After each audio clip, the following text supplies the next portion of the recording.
دھوکہ دے کے آیا۔ اولاد کس لیے دیا؟ کہ اسے تعلیم دو، اسے تربیت دو، اچھے سے اچھے تعلیم دو۔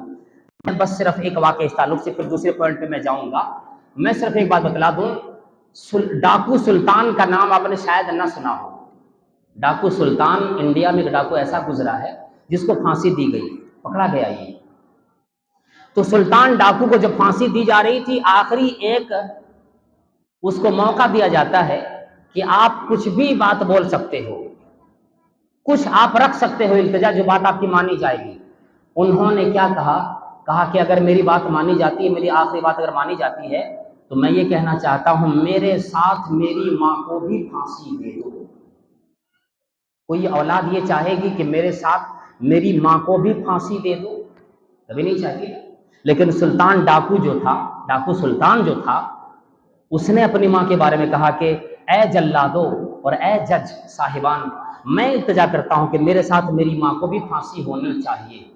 اب سارے لوگ حیران ہو گئے، ماں کو بلایا، کہا کہ کیا بات ہے، آخر وجہ تو جان لیں۔ ماں کہنے لگی بیٹے تجھے تو پھانسی مل ہی جائے گی، تو نے کئی لوگوں کو قتل عام کیا ہے، کئی لوگوں کو جان سے مار دیا ہے، تجھے تو پھانسی ہو ہی جانا، میری کیا غلطی ہے؟ کیا تیری ماں بن جانا میری غلطی ہے؟ میں نے تجھے پیدائش دی، میں نے تجھے پالا کھلایا پلایا پیار سے رکھا، اور اس کا ثمرہ، اس کا نتیجہ آج میرے سامنے یہی نکلا کہ میری اولاد مجھے پھانسی دلوا دے اپنے ساتھ۔ وہ کہنے لگی اور میری ماں آپ کی کوئی غلطی نہیں، غلطی صرف ایک تھی، جب میں نے بچپن میں آپ نے مجھے 2 آنے دے کر، 2 دینار دے کر دکان بھیجے، 1 انڈا کے لیے بھیجے، میں نے دکان سے سامان بھی لے کر آئے، انڈا بھی لے کر آئے، وہ پیسہ دکاندار نے لینے کے لیے بھول گیا۔ اور میری اماں جان آپ کو بھی یہ بات یاد ہے کہ اس دکاندار نے جب میں نے اسے دھوکہ دے دیا، پیسے بھی نہ دی، سامان بھی لے آئے، اور امی جی آپ نے مجھے تھپیاں دے کر شاباشی دی تھی، اور میرا بیٹا تو بڑا عقل مند نکلا، پیسے بھی واپس لے آئے، سامان بھی لے کر چلے آئے، میرا بیٹا بڑا ہوشیار ہے۔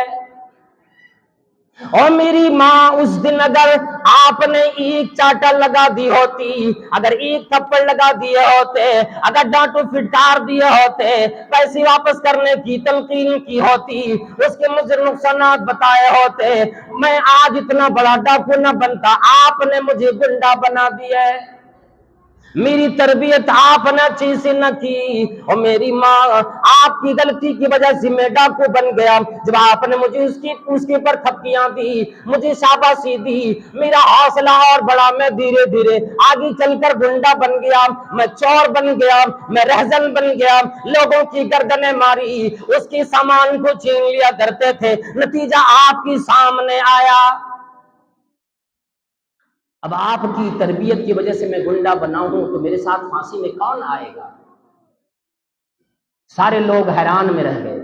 آپ جانے یہ دنیاوی معاملہ ہے نا، آخرت میں یہ اولاد التجا کرے گی، اے اللہ یہ میری ماں ہے، یہ میرا باپ ہے، میں ان کے گھر میں رہا، ان کے گھر میں پیدا ہوا، اور انہوں نے میری پرورش کی، لیکن انہوں نے ایک دفعہ بھی مجھے مدرسے کی طرف جانے کی تلقین نہیں دلائی، میری پڑھائی پہ خرچ برداشت کرنا نہیں چاہے، ہزاروں روپے ڈاکٹروں کو دیے، لاکھوں روپے ہاسپٹلوں میں لٹائے، ہماری کھلانے پلے کے لاکھوں روپے انہوں نے خرچ کیے، کئی مکانات بنا کے دے دی، دکان بھی بنا دی، لیکن جس چیز سے محروم رکھا، الہی تعلیم نہ دلائی، مجھے علم نہ دلایا، تو کل قیامت میں فیصلہ یہ ہوگا کہ اے اس بچے کی ماں، تو اگرچہ نماز پڑھنے والی ہو، روزہ رکھنے والی ہو، لیکن جنت نہیں جا سکتی، اس لیے کہ آپ کو میں نے اولاد آزمائش کے لیے دیا تھا، اس کے ساتھ آپ نے اچھا کام نہیں کیا۔ تو تعلیم دلانا ہمارا اور آپ کا کام ہے۔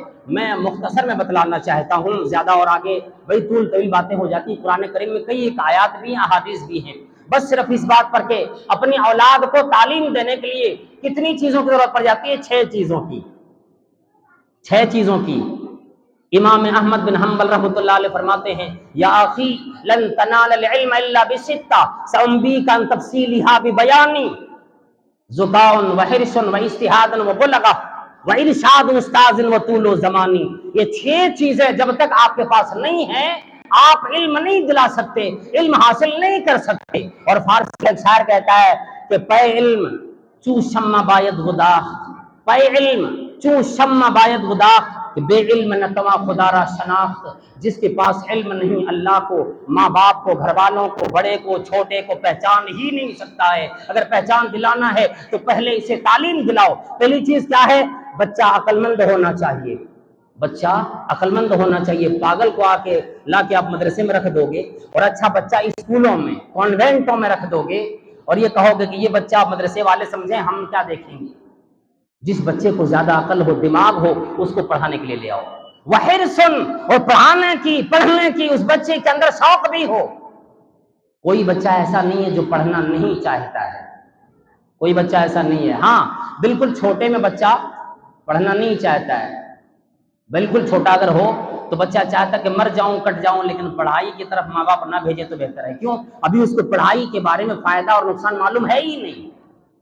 ایک آدمی ایک پٹھا کو، جسے بوک ہمورا کہتے ہو نا، لے جا رہا تھا مندر میں کاٹنے کے لیے، جو غیر مسلم لے جاتے ہیں۔ اب وہ اس کی عادت ہوتی ہے، بکریوں کی عادت، آپ بکری کو ادھر کھینچو تو وہ ادھر کھینچاتی ہے، پیچھے طرف کھینچاتی ہے۔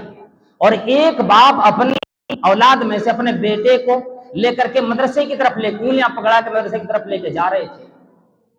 جب اس چیز کو دیکھا، اس کے بیٹے نے کہا کہ ابا یہ جو بوک ہے، یہ پٹھا ہے، اس کو کہاں لے جا رہا کہ جانا نہیں چاہ رہا، یہ ادھر کھینچ رہا ہے ادھر کھینچا رہا ہے۔ تو اس کا باپ کہنے لگا کہ بیٹا پتا ہے اس کو مندر لے جا رہا کاٹنے کے لیے، اس لیے مرنا کون چاہتا ہے، اس لیے یہ ادھر کھینچا رہا ہے، یہ ادھر کھینچ رہے ہیں۔ تو بچہ کہتا کہ میں نے سوچا کہ شاید مدرسہ پڑھانے لے جا رہا ہے،